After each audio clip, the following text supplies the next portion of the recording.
If you've been in the market recently for a new tractor, you'll know that Kubota has discontinued their B series line.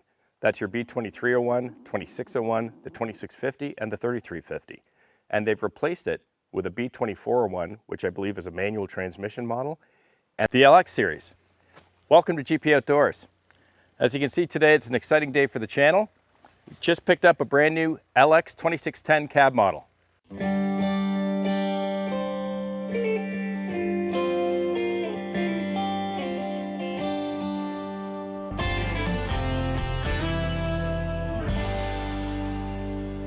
If you're subscribed to the channel, you'll know that I started this channel with my very first tractor almost 3 years ago. It was a B2601.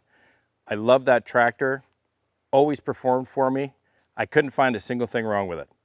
Worked hard every time I turned the key. But I am pretty excited to have this new LX model and a cab on the property. It's going to be a little warmer this winter when I'm shoveling the driveway. Today I want to walk you folks through this unit from end to end. I'm going to start off providing an overview of all of the standard features of this tractor. Then I'm going to tell you about the options that I added in addition to that. Then I'm going to spend a little time to talk to you about some of the more current options that I actually chose not to get for this tractor, and I'll tell you why. Then we're going to talk a little bit about the differences I kind of foresee now for the first time having a cab option as opposed to an open station tractor. I hope you'll stick around with me.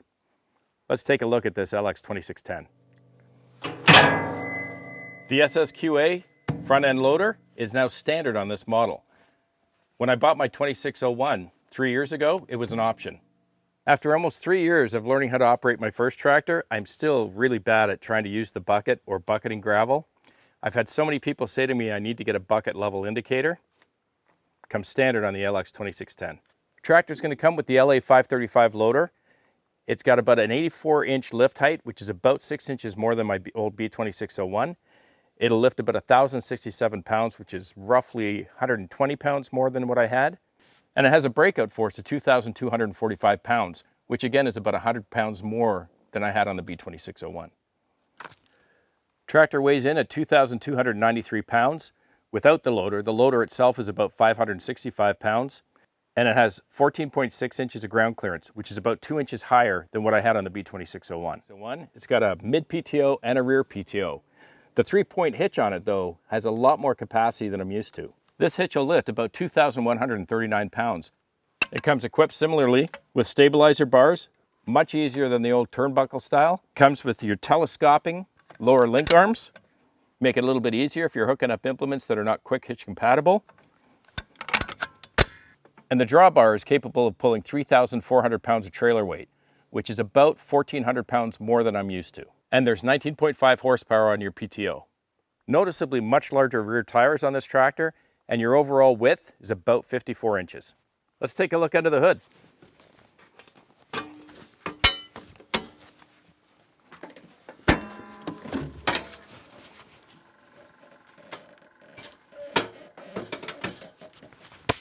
Once again, the engine compartment is very user-friendly, and all of your regular maintenance type activities are easily accessible. Your battery is straight up front.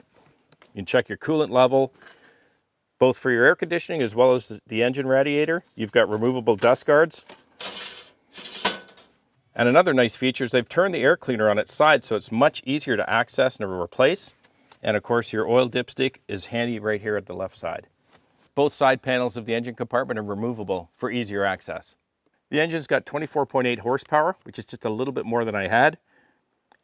Transmission is hydrostatic on it, has 3 ranges. The PTO type is independent, which is really nice. No clutch requirement.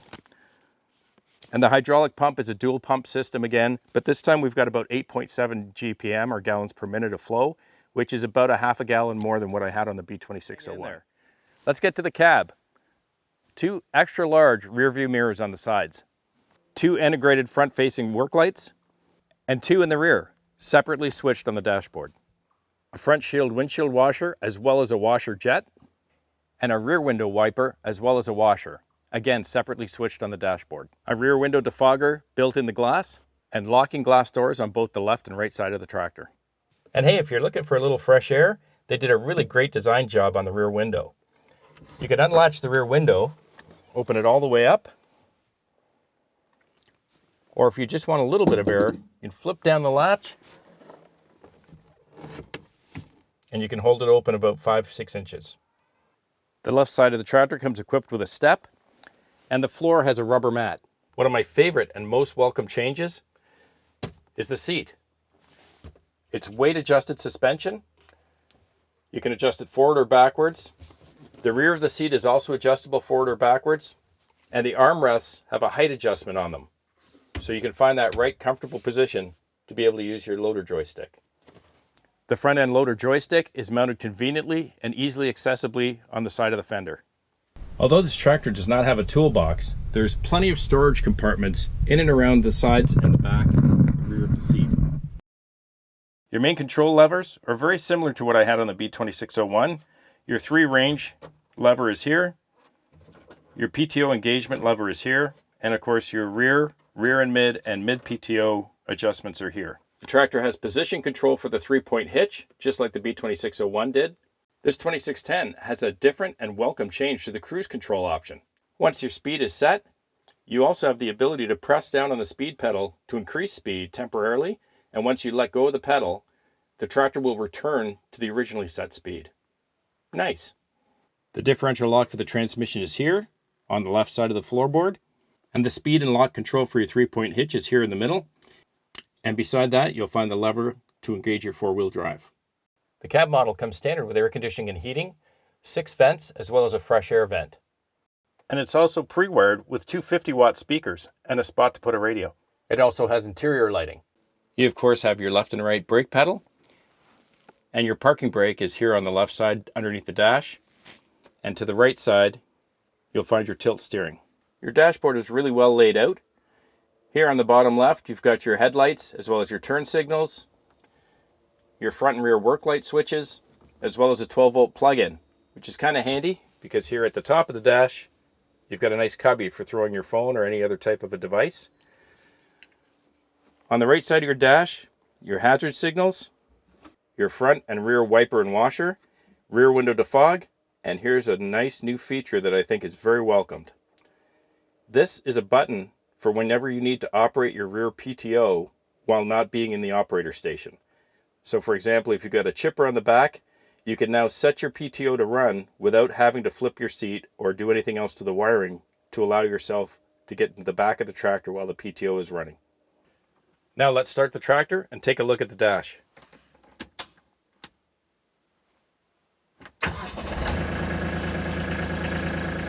Your dash is digital, and along the sides on both the left and the right, there are a number of different caution or warning lights, which include things like low battery, perhaps it's not alternating, maybe your engine coolant or the heat of the engine, if it's overheating. It will also tell you if the fuel gets too hot, which is pretty interesting. It defaults at your RPM, but you can also push this button and change the display to show the RPM of either your rear or your mid PTO. Has a number of different other things in the display as well.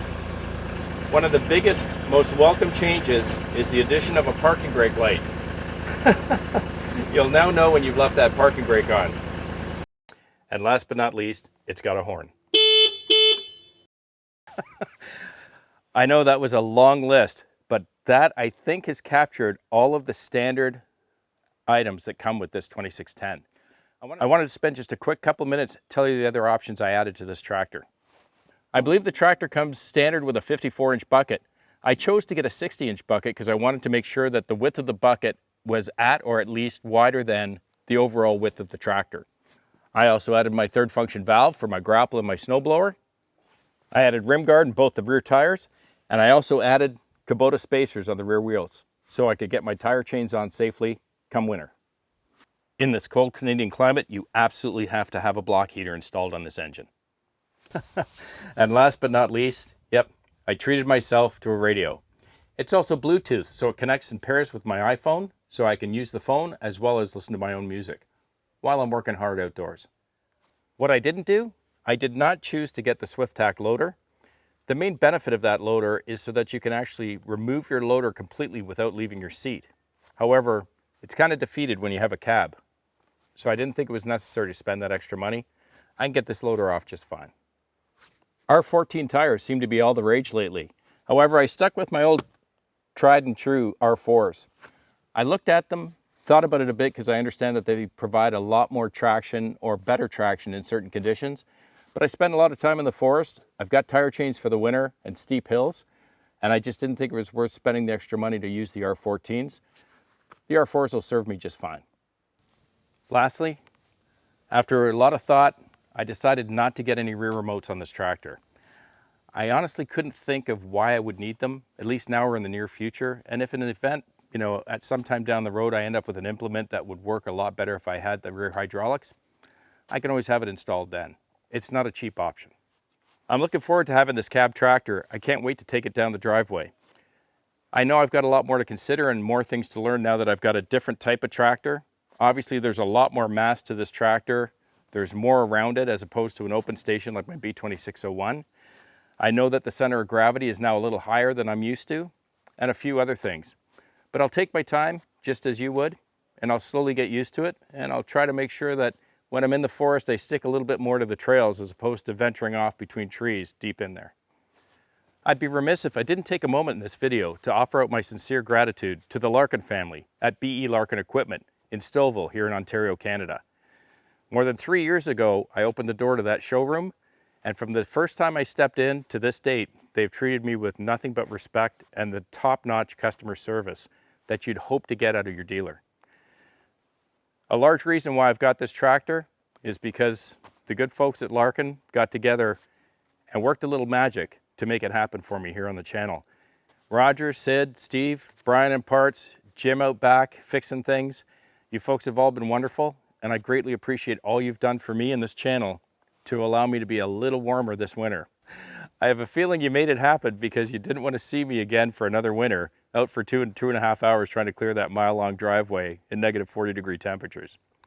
Once again, thank you very, very much.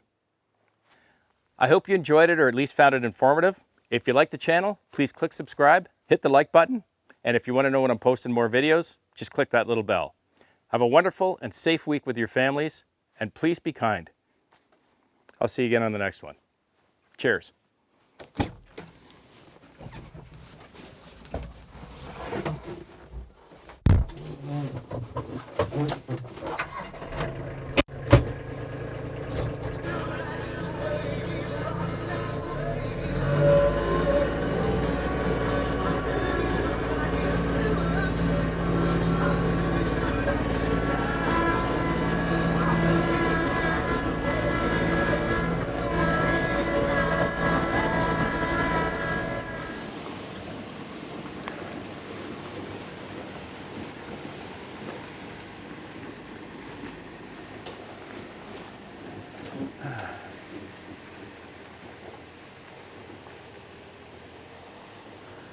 Well, I've got to be honest, it's a little bittersweet.